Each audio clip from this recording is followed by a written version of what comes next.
The Other Side is taking a 1-week break. We're back Friday, October 4 with new content. Until then, enjoy this clip. One of the things that concerns me about bureaucrats, and is why I'm so passionate about keeping government small and keeping our national wealth in the hands of the people in the private economy and free enterprise, is that government corrupts people because of the lack of daily accountability. If you're in business, you're accountable to the customers and clients and shareholders and staff every single day. And that makes leaders humble over time. Most people who run businesses know their limits and have copped knocks and have been forced to grow up. People in top leadership in government roles are a little bit different generally. They have learned not to be accountable to the marketplace, but to be accountable to each other. You get to the top in government by sucking up and saying the right things to the right people. Now, I'm oversimplifying hugely here, I know. I'm not saying that there's zero accountability in government, nor am I saying that there's zero sucking up or corruption or nepotism or politics inside private businesses, especially big corporations. I'm just saying that the rewards tend to be more one way or the other. The jerk manager that you've got to work with in a private business, he's going to screw up and get fired long before his government equivalent is going to screw up and get fired. But of course, big corporations can be as bad as government and get just as detached from market demands and day-to-day competition. But bureaucrats seem to develop a sense of entitlement and self-righteousness that those accountable to the marketplace in small and medium enterprise at least just can't afford to develop. If you do, you go out of business.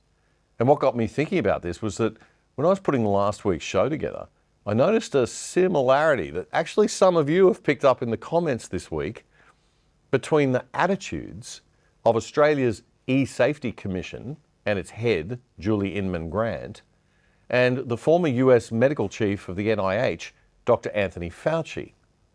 A lack of humility in the way that they seem to go about their roles, an overconfidence and hubris in their own self-correctness, a dangerous unwillingness to consider the implications and the side effects of what they're doing, a single-minded self-righteousness to barge ahead without adequate reflection and humility.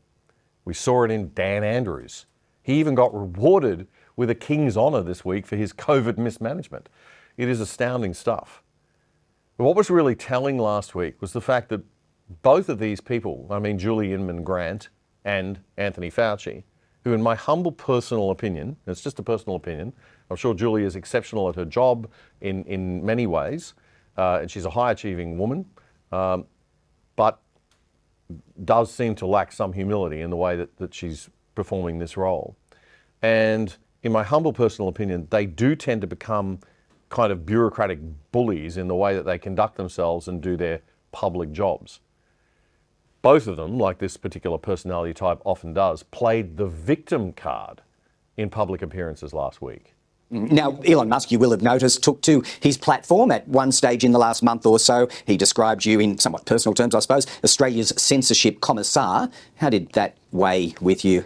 Well, he issued a dog whistle to 181 million users around the globe, which resulted in death threats directed at me, which resulted in doxing of my family members, including my 3 children. So I think with great power comes great responsibility, and exercising that restraint in terms of targeting a regulator who is here to protect the citizens of Australia is really beyond the pale. Yes, I'm the victim here. It's not the fact that I'm metaphorically beating you over the head with a brick. It's that you're bleeding all over my nice, pretty dress. And you're defending yourself. How dare you, from my $750,000 a day fines. That's very rude, Elon. And drawing attention to me in a way that's making people say mean things about me. The eSafety Commissioner is the one with the power here, folks. She has the power to impose massive fines and ultimately jail.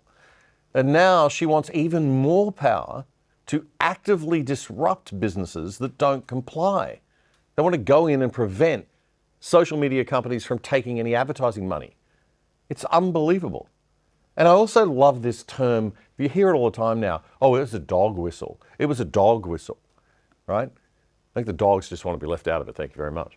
But that term dog whistle, it's meant to imply that, you know, a signal's being sent to some sort of evil, bad deplorables in the Hillary Clinton sense of deplorables, you know, to come and get you. Go get them. It's a dog whistle.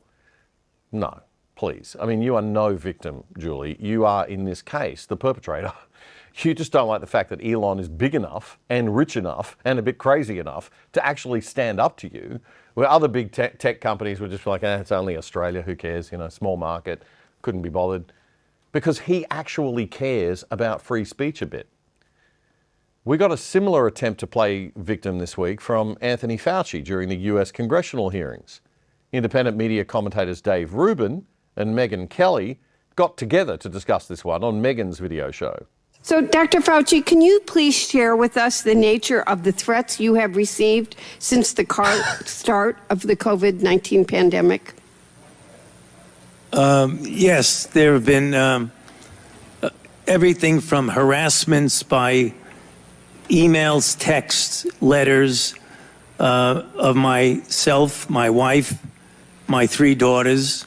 There have been credible death threats leading to the arrests of 2 individuals, and credible death threats means someone who clearly was on their way to kill me.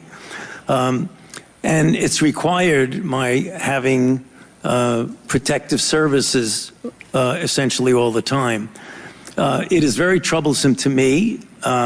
It is much more troublesome because they've involved my wife and my 3 daughters.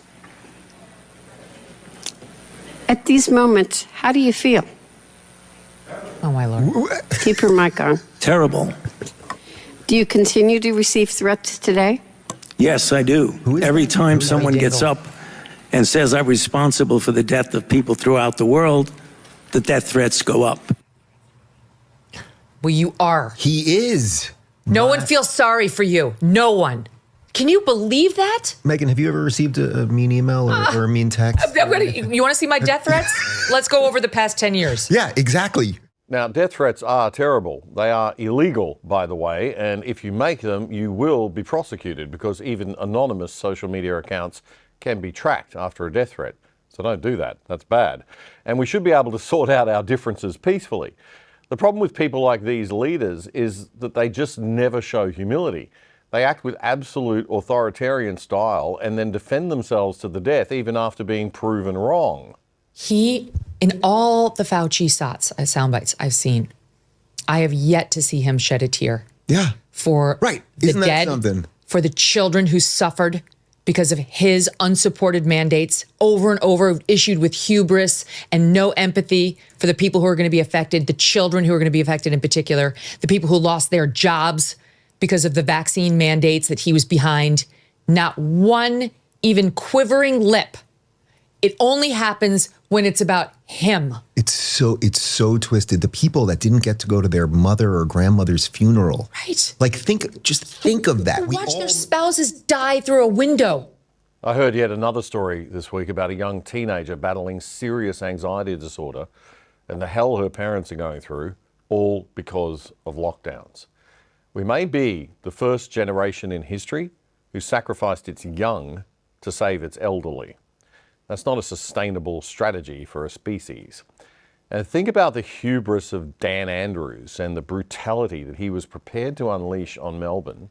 And think about the pure arrogance of Anastasia Palaszczuk and Mark McGowan with their closed borders and denying people the harmless right to see dying loved ones, while at the same time letting footballers travel freely for games. All they had to do was show some damn humility and humanity. The public were very willing to afford them a lot of support and cut them a lot of slack in the difficult job that they had before them and had to handle. But you have to show you're listening and be a little bit reasonable. Tyrannical authoritarian personality types are attracted to leadership roles and to politics. And in many corporations, they're on the lookout for these people and they're weeding them out or getting them training. They're not giving them medals of the Order of Australia for their appalling lack of leadership maturity and talent. With all the government crackdown on freedom of speech and digital IDs and marketing companies manipulating your information, you would be crazy not to have a virtual private network on your laptop and phone.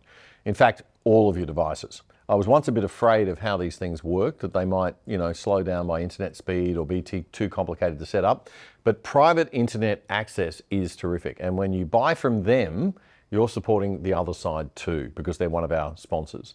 So to help keep yourself safe from big government and big corporations with a VPN, get onto private internet access. We have done a fantastic deal just for Other Side viewers. You're going to get 83% off the usual price and 4 months free. That brings it down to just $2.68 a month, a half a cup of coffee. It's amazing. You just got to use the special access code that you can see on your screen right now. That is piavpn.com, piavpn.com/other side, and you'll get that discount if you do that, okay? It's super easy to download, super easy to get running. Literally just takes a few minutes, and it's always on. It didn't slow down my internet speed one bit.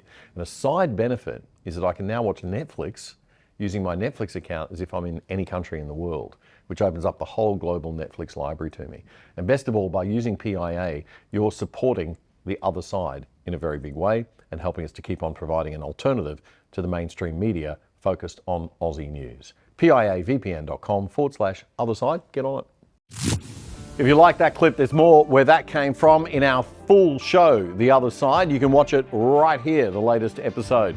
And please subscribe to our channel by pressing the subscribe button right here or down here. And remember to click that notification bell too. It all helps. Join us and become part of The Other Side.